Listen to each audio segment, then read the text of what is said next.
ଜିଲ୍ଲାପାଳଙ୍କ କାର୍ଯ୍ୟାଳୟ ଆଗରେ ଧାରଣାରେ ବସିଥିବା ଗହିରାପାଲି ମହିଳାଙ୍କ ସହ ପ୍ରଶାସନର ଆଲୋଚନା ବିଫଳ। ଗୁରୁବାର ରାତି 8 ଘଣ୍ଟା ସମୟରେ ବୌଦ୍ଧ ଜିଲ୍ଲାପାଳଙ୍କ କାର୍ଯ୍ୟାଳୟ ଆଗରେ ଅଙ୍ଗନବାଡ଼ି କର୍ମୀ ନିଯୁକ୍ତିରେ ଅନିୟମିତତା ଅଭିଯୋଗ କରି ଗତକାଲିଠାରୁ ଧାରଣାରେ ବସିଥିବା ଗହିରାପାଲି ମହିଳାଙ୍କ ସହ ପ୍ରଶାସନର ଆଲୋଚନା ବିଫଳ ହୋଇଛି।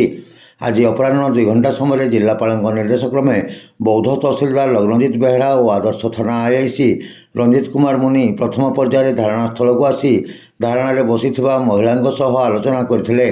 ମହିଳାମାନେ ନିଯୁକ୍ତି ପାଇଥିବା ଅଙ୍ଗନବାଡ଼ି କର୍ମୀଙ୍କ ଆଦେଶ ବାତିଲ କରି ଗ୍ରାମର ଅନ୍ୟତମ ପ୍ରାର୍ଥିନୀଙ୍କୁ ନିଯୁକ୍ତି ପ୍ରଦାନ ପାଇଁ ଦାବି କରିଥିଲେ।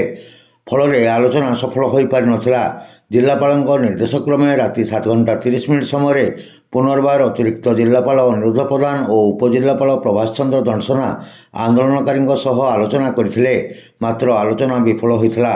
ଦିନବେଳେ ଖରା ଓ ରାତିରେ ଶୀତ କାକରରେ ଆନ୍ଦୋଳନକାରୀ ମହିଳା ଓ ତାଙ୍କ ସହ ଆସିଥିବା ଛୋଟ ଛୋଟ ଶିଶୁମାନେ ଡ୍ରେନ୍ର ପ୍ଲେଟ୍ ଉପରେ ଶୋଇ ରହିଥିବା ଦେଖିବାକୁ ମିଳିଛି।